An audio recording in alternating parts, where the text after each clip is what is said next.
तो एक minute, video में आगे बढ़ने से पहले मैं आपको अपने मॉक टेस्ट के मार्क्स दिखाना चाहूंगा। तो जैसा कि आप देख सकते हैं, मैंने मॉक टेस्ट में कभी भी 450 से लेकर 500 के ऊपर स्कोर नहीं किया, बट फिर भी मेरे नीट 2020 में 640 मार्क्स आए थे। तो इस वीडियो में मैं आपको बताने वाला हूं कि आखिरी के 4 महीने में मैंने किस तरह से प्रिपरेशन किया, जिसकी हेल्प से मेरे 640 मार्क्स आ गए। तो जो लोग मुझे नहीं जानते हैं, मेरा नाम नीरज भारती है और मैं एम्स कल्याणी का स्टूडेंट हूँ। तो बिना किसी देरी का वीडियो में आगे बढ़ते हैं। देखो, सबसे पहले मैं ये बताना चाहूंगा कि 4 मंथ मोर देन सफिशिएंट है नीट 2024 को क्रैक करने के लिए। क्रैक करने से मेरा मतलब है किसी भी गवर्नमेंट MBBS कॉलेज में एडमिशन लेना। बट सबसे इंपॉर्टेंट बात, अगर आपने अभी तक किसी भी टेस्ट सीरीज में इनरोलमेंट नहीं लिया है तो आप जल्दी से जल्दी किसी टेस्ट सीरीज में इनरोल्ड हो जाओ, क्योंकि बिना टेस्ट दिए प्रिपरेशन करने का कोई फायदा नहीं। अगर आपके 650 प्लस मार्क्स आ रहे हैं तो आप अपना स्ट्रेटेजी फॉलो करो, आपको इस स्ट्रेटेजी की कोई जरूरत नहीं है।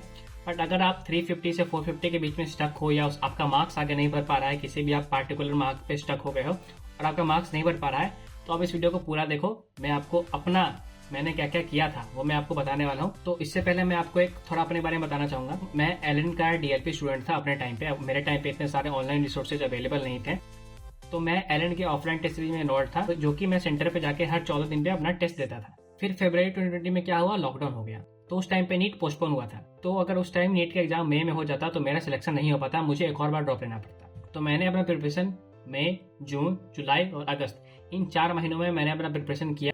तो मैंने क्या किया, नीट में टोटल 98 चैप्टर्स हैं, और अगर मैं इन 98 चैप्टर्स का जो इंपॉर्टेंट क्वेश्चन है वो इतनी बार सॉल्व करूं कि वो क्वेश्चन मुझे देखते ही रिफ्लेक्सली उसका आंसर आ जाए। तो ये मेरा पहला थॉट। तो जैसा कि मैंने आपको पहले बताया कि मैं एलन के टेस्ट सीरीज में इनरोल्ड था और उसमें टोटल मेरे पास 22 पेपर्स थे, एलन के फिजिकल पेपर्स थे।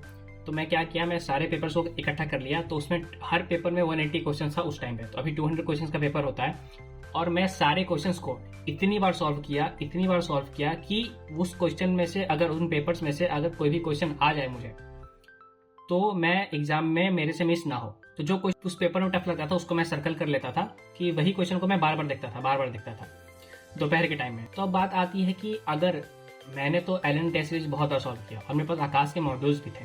मैं 1 टाइम ड्रॉपर था, तो मैंने थ्योरी ऑलरेडी फर्स्ट से 2 ईयर में पढ़ रखी थी, तो मैं ऐसे क्वेश्चन सॉल्व करता था आखिरी के 4 महीने में। देखो, मैंने अपने टाइम पे एलन के टेस्ट सीरीज और आकाश मॉड्यूल के क्वेश्चन सॉल्व किए थे। और अगर आपको डाउट है कि आपको कहाँ से सॉल्व करना है और अगर आपके पास ये एलन और आकाश का मॉड्यूल्स नहीं है, तो मैं आपको एक बहुत अच्छा ऑनलाइन प्लेटफॉर्म को बताना चाहूंगा जिसका नाम है मेमोनीट। देखो, इस मेमोनीट ऐप का जो क्यूबैंक है वो स्ट्रिक्टली NMC का जो नया पैटर्न का सिलेबस है उस पर बेस्ड है। देखो, आप कितना भी थ्योरी पढ़ लो, जब तक आप क्वेश्चन प्रैक्टिस नहीं करते हो आपका नीट नहीं निकल सकता। और इस मेमोनीट का जो इन डेप्थ क्वेश्चन है वो मेरा पर्सनल फेवरेट है। इसमें आपको बहुत डीपली क्वेश्चन दिए हुए हैं, जिससे आपका कॉन्सेप्ट बहुत ही अच्छा बिल्डअप होता है। और अगर आप ये क्वेश्चन सॉल्व नहीं कर पा रहे हो तो इससे आपको ये पता चल जाएगा कि आपका इस कॉन्सेप्ट में प्रॉब्लम है। वो कॉन्सेप्ट को जाके आप वापस जाके बुक से पढ़ सकते हो। और मेमोनीट का ये क्यूबैंक और ये इन डेप्थ क्वेश्चन, ये स्ट्रिक्टली NMC का जो न्यू पैटर्न है नीट का उस पर बेस्ड है, जिसमें कुछ सिलेबस रिड्यूस भी हुए हैं। और मेमोनीट के 4 एक्सक्लूसिव फीचर्स, जैसे कि पॉडकास्ट, जैसे कि आपका कभी पढ़ने का मन नहीं कर रहा तो आप पॉडकास्ट सुन सकते हो। क्रॉसवर्ड्स, अगर आप पढ़ते पढ़ते बोर हो गए तो आप एक नए तरीके से डिफरेंट कॉन्सेप्ट को सीख सकते हो। और नोट्स, देखो, आप बायो का लास्ट मोमेंट पे सारा नहीं पढ़ सकते हैं, तो अगर आपने अभी तक नोट्स नहीं बना है तो आप इस नोट्स का हेल्प ले सकते हो। इसमें पूरा बायो का NCERT एकदम कॉन्साइज फॉर्म में इजी टू रिवाइज तरीके से लिखा हुआ है। और मीम्स, जिसमें आप मस्ती में कॉन्सेप्ट सीख सकते हो। तो इस मेमोनीट ऐप का लिंक मेरे डिस्क्रिप्शन में दिया हुआ है, आप वहां से जाके डाउनलोड कर सकते हो। तो देखो, अभी आपके पास 120 दिन है। अगर आप डेली 2 चैप्टर का ही क्वेश्चन सॉल्व करते हो तो आपका 60 डेज में सारा क्वेश्चन सॉल्व हो जाएगा। ये आपका फर्स्ट रीडिंग है। फर्स्ट 2 मंथ्स में आपका फर्स्ट रीडिंग कंप्लीट होगा। उसके बाद नेक्स्ट 2 मंथ में आपको अप्रोप्रिएट टाइम मिलेगा टेस्ट देने का और रिवीजन करने का। देखो, अगर आपके मॉक टेस्ट में कम मार्क्स आए हैं तो घबराने की बात नहीं है, ये एक्चुअल नीट एग्जाम नहीं है। देखो, मॉक टेस्ट देने का सबसे मेन मोटिव ये होता है कि आपको अपनी गलती को पहचानना और उसको सुधारना।